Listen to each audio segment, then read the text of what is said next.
Hi, today we're going to be talking about direct proportion. But first, if you are using the same textbook as me, new syllabus mathematics, you can open your textbook because there will be a lot of things that I take from this textbook. Oke, dan juga hari ini ya, saya akan mencoba menggunakan bahasa Indonesia.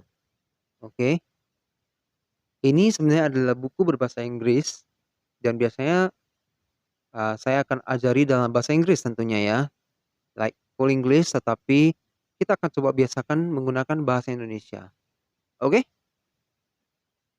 Oke, try to keep up. So, pertama-tama direct proportion. Nah, direct itu artinya langsung. Oke? Proportion itu berarti proporsinya ya, seperti perbandingannya. Jadi di direct proportion kita akan membandingkan satu objek, satu hal dengan hal yang lain. Nah, contoh yang paling umum itu adalah misalnya membandingkan benda dengan harganya.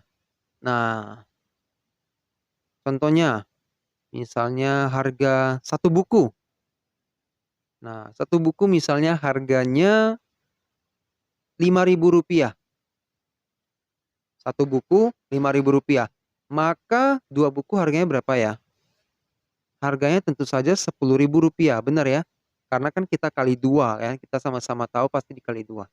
Nah, ini juga sudah melambangkan direct proportion. Kenapa? Karena ketika ini membandingkan dua hal ya. Tadi bukunya dan harganya. Ketika jumlah bukunya naik dari satu menjadi dua, maka jumlah harganya juga naik dari 5.000 menjadi 10.000. Nah, dan naiknya juga sama-sama dua kali lipat. Nah, jadi kalau sesuatu naik dua kali lipat, yang satunya lagi dua kali lipat. Kalau sesuatu naik tiga kali lipat, satu lagi yang kita bandingkan juga tiga kali lipat. Ya, itu namanya direct proportion. Nanti ada juga yang namanya inverse proportion. Inverse itu artinya kan terbalik ya. Artinya yang satu kalau naik dua kali, yang satu turun dua kali. Ya, ada yang seperti itu. Nanti kita bakal lihat contoh case-case-nya ya. Soalnya pasti beda. Tetapi kalau tentang benda dan harganya sudah pasti direct proportion dong. Karena tidak mungkin harga benda itu bertambah, tapi harganya malah turun gitu ya. Beli dua, jadinya malah Eee, lebih murah 2 kali lipat, kan nggak mungkin ya, kecuali dapat diskon atau promo ya itu beda, oke? So, let's move on to the example. Ya, jadi di sini dikatakan ada saya langsung pakai bahasa Indonesia ya, ada 6 kilogram biskuit yang harganya 27.000. Nah, disuruh menghitung ya, mengkalkulasi biaya dari harga dari 13 kilogram biskuit. Nah, sesuai logika direct proportion tadi, kalau 6 jadi 13 kan naik ya jumlahnya, otomatis harganya harus naik dong. Nah, betul. Yaitu harganya menjadi terakhir $58, $58,5. Naik ya. Hmm, oke. Nah, ini gimana caranya? Oke. Sebenarnya ada beberapa metode ya. Metode pertama yang dinamakan unitary method. So, apa yang dilakukan di sini adalah namanya juga unitary. Di primary school atau di sekolah dasar, dengan menggunakan buku berbahasa Inggris, biasanya kita dibiasakan, menggunakan istilah unit. Jadi kalau ada 6 kilogram biskuit, maka kita akan menganggap 6 ini menjadi 6 kilogram jadi 6 unit. Maka 1 unitnya atau 1 kilogramnya berapa ya? Kita dibiasakan selalu mencari nilai dari satu bendanya dulu. So, tinggal dibagi 6, oke, yaitu 27/6. So, tidak diubah jadi desimal, it's okay, just fraction. Maka 13 adalah tinggal 13 kali 1 unit tadi. Simple, right? Jadi logikanya sangat simple, tinggal dibuat jadi 1 unit, kemudian tinggal dikali lagi yang mau kita cari. Nah, metode kedua, proportion method. Nah, Jadi ini menggunakan istilahnya pecahan sama dengan pecahan, ya. Fraction equals fraction. Oke. Nah, cara menyusunnya begini. Yang kita mau cari, kita symbolize as X ya, kita simbolkan X. Nah, per 13 ini dari mana? Dari sini. Yang kita mau cari itu kan 13 kilogram. Oke ya. Nah, saya move on dulu ke ini. $27 dibuat di sini per 6 kilogram. Nah, bisa lihat dua-dua ya. Nah, apa yang terjadi di sini? Apa yang dilakukan? Nah, ini adalah metode langsung membandingkan. Kalau ya, ini berapa harga dari 13 biskuit jika harganya $27 untuk 6 biskuit. Oke. Ini saya akan jelaskan di kertas.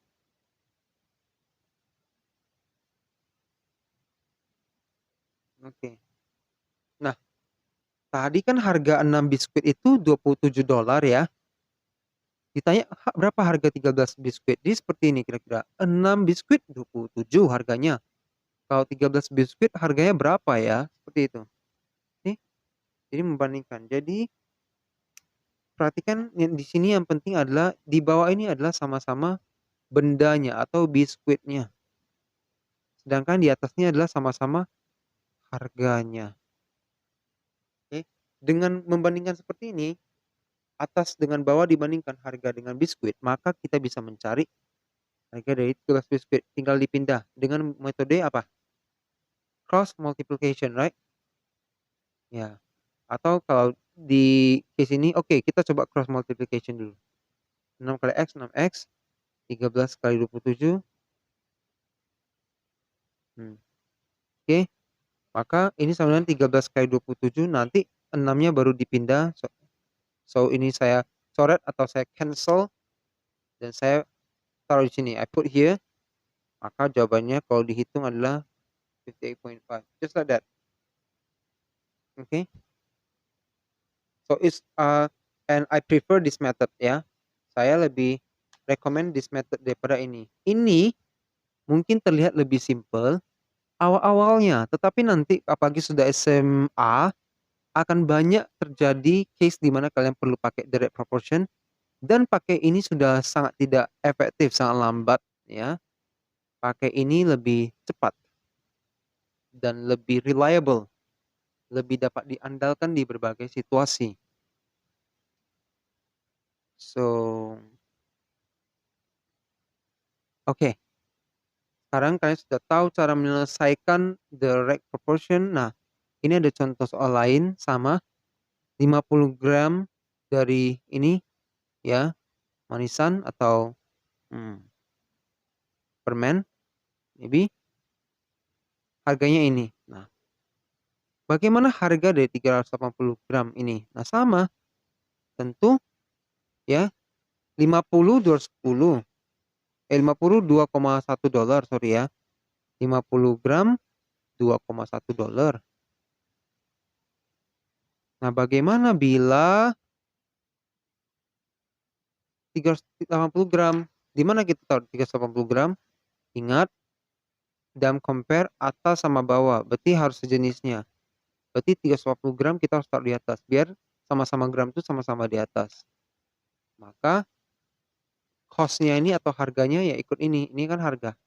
Bawah kita taruh X. Dan kita kali silang. 380 kali 2.1. Oke. Ya. Kemudian nanti ini untuk mencari X 50-nya dipindah. Silakan calculate sendiri. That's it for direct proportion ya.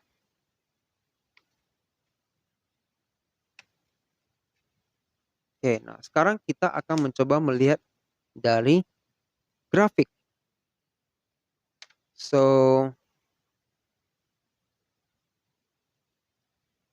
Jika Y directly proportional to X ya, maka Y per X sama dengan K.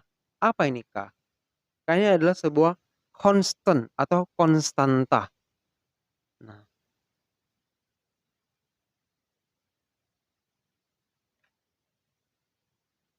di contoh yang sebelumnya saya kasih, satu buku harganya 5.000, dua buku kan jawaban kita adalah berapa? 10.000 ya. Oke, anggap tidak tahu dulu. Nah, sebenarnya kita bisa menggunakan rumus ini ya tadi. Y dibagi X sama dengan K. Ya, so Y over X is a constant. Nah, kita try to find the constant first. Nah, X and Y ini apa ya? Nah, jadi kalau tadi saya bikin jadi seperti ini adalah X, ini adalah Y-nya. Biasanya seperti itu ya. Left side is X, right side is Y.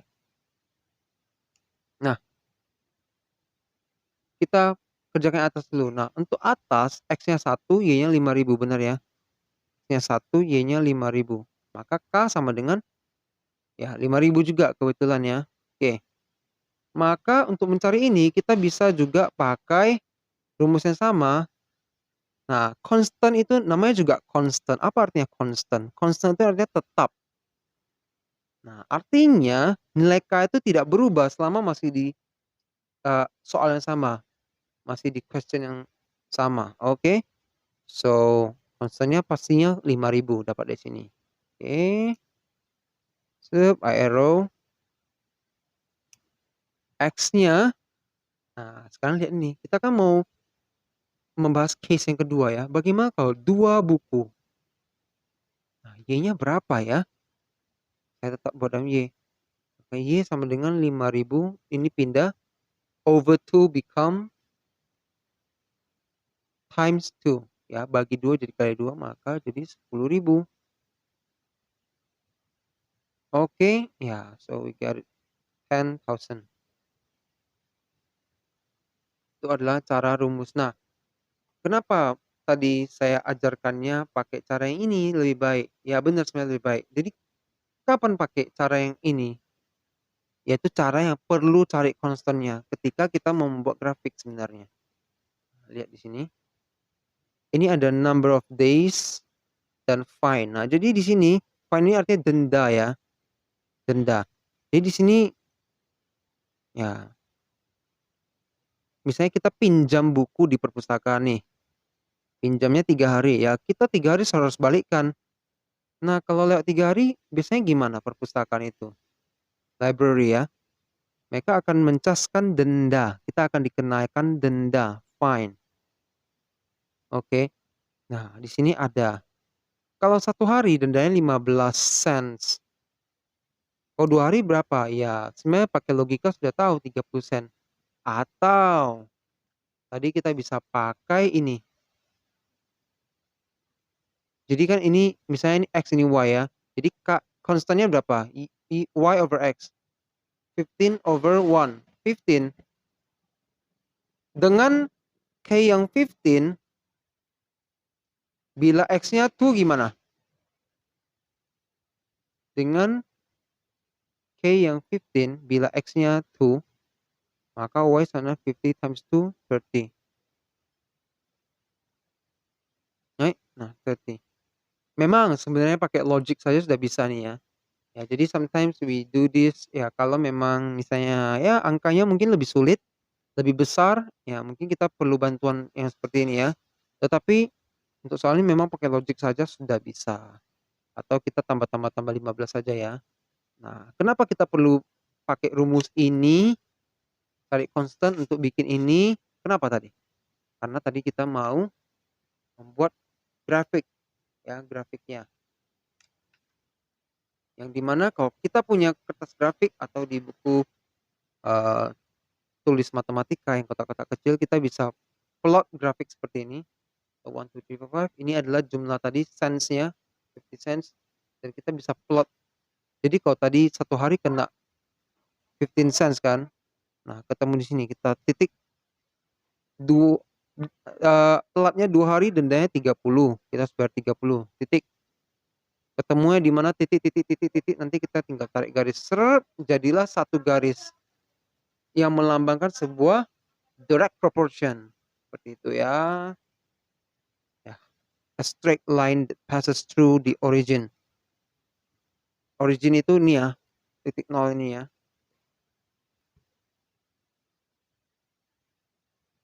So ini ada contoh soal. If y is directly proportional to x, kalau y-nya 12, x-nya 4. Sorry. Ya betul. Y-nya 12, x-nya 4.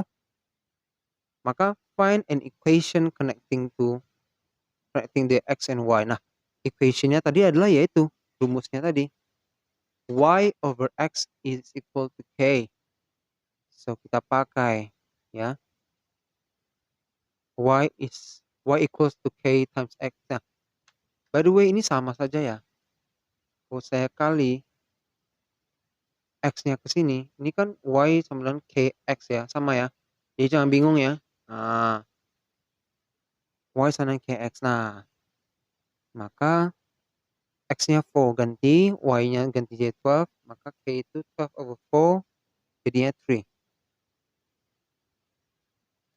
Oke. Nah, dapat k-nya 3, kemudian kita baru akhirnya tahu y itu 3x. Nah, ini tinggal menuliskan kembali persamaannya tadi, y itu sama dengan k kali x, tetapi k-nya kita udah tahu 3, kita ganti. Jadi kalau diminta equation adalah kita tinggal menuliskan rumusnya dan mengganti k-nya. Ingat y dan x tetap y dan x ya, jangan diubah angka. Hanya k yang diubah angka. Nah, asalnya kita sudah punya ini, maka kalau ditanya value of y when x is 9, x is 8 ya. Nah, ditanya y kalau x-nya 8. 8 ya tinggal masukkan ganti sama x-nya. 3 kali x kan ini artinya kan. Berarti 3 kali 8, 24. Nah, kalau yang ini x, ditanya x-nya, kalau y-nya 21. Let's go. Nah, sekali lagi rumusnya tadi y, ini ya, y sama dengan 3 kali x. Maka y sama dengan 3 kali x. Y-nya ini sudah diganti dengan 21 sesuai dengan permintaan soal. Y-nya mau 21. Maka 21 sama dengan 3x, maka x-nya sama dengan 21 bagi 3, 7. Oke.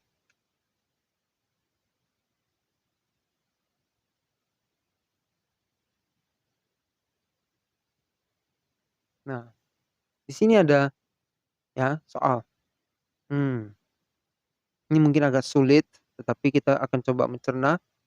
Ya, jadi expenses itu artinya biaya-biaya ya, dari nggak dikasih tahu biayanya berapa, hanya dilambangkan E atau bahasa Inggrisnya dollar of a tea party are directly proportional to the number of guests.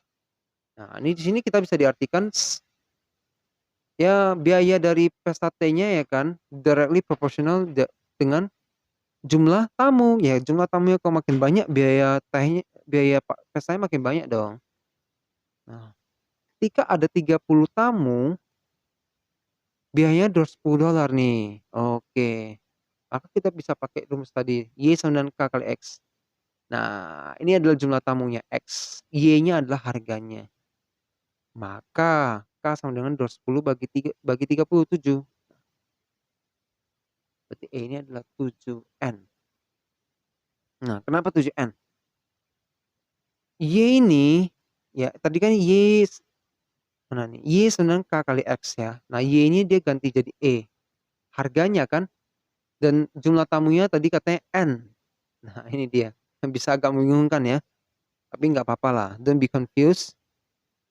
This is the price, the price of the expenses of the tea party is E, while the number of guests is N. Nah, sekarang dikasih tahu. Bagaimana jika ada 80 guests? 80 guests. So, berarti N-nya tadi, number of guest-nya ya 80. 7n, 7 times n ya, 7 times 80, 560, seperti itu saja. Berarti biayanya yang I tadi ketahuan, 560. Oke. Nah, sedangkan tadi, ditanya find an equation kita sudah punya ya. Nah, sebenarnya ini ya, seperti yang tadi saya bilang, kalau equation itu X sama Y-nya jangan diganti. Harusnya Y sama dengan 7X saja. Nah, tetapi karena memang dia ada lambangkan khusus, dia minta, ya udah kita ganti ya, ikut lambang dia. Jadi nggak pakai Y sama X, pakai E sama N. I and N, oke? Lastly, nah ini yang hal baru yang kita baru pelajari tadi, draw the graph, menggambar grafik. Jadi ingat tadi katanya always start from origin, jadi mulai dari titik nol. Nah, tariknya gimana? Ya, kita lihat gini, kita ambil aja nilai terdekat 1 ya. Kalau N-nya ini kan N ya, ini kan E ya. Biasanya ini sumbu ini yang X, ini yang Y ya, sumbu X, sumbu Y. X-nya kan tadi N ya. Nah, N-nya kalau 1, I-nya berapa ya? Nah, 7 times 1, 7. Berarti I-nya 7. Tinggal titik temunya ya, intersection-nya atau bahasa Inggrisnya tadi intersection-nya ya, di mana kita tandai. Jadi tadi kita sudah ada origin, kita sudah ada intersection, kita baru tarik garis. Jadi kita buat titik dulu, kemudian kita pakai penggaris, misalnya di penggaris kita taruh gini, baru kita tarik garis. Sep, nah gitu. Dan kalau kamu menggambar dengan benar, kalau ini diteruskan, ini kalau 2 tadi apa ya? Kalau N-nya 2, I-nya apa ya? 2 kali 7, 14, I-nya harusnya 14 ya. Nah, kalau kamu menggambar dengan benar, kalau kita buat di sini 2, nanti garisnya akan ketemu di ini kan kalau kita panjangkan garisnya kan begini ya. Ini ya, sep, nah dia akan kira-kira ketemu di sini kan, ya sep. Nah, kalau kita tarik ke kiri dia akan ketemu 14 pasti. Nah, jadi grafik itu kalau digambar dengan benar, berapapun nilai X-nya kita masukkan, Y-nya harus dapat yang benar pasti. Seperti itu kira-kira. Makanya ada contoh-contoh soal direct proportion. Ya, seperti itu dulu untuk direct proportion. Next video kita akan bahas inverse proportion. That's all for today. Bye-bye.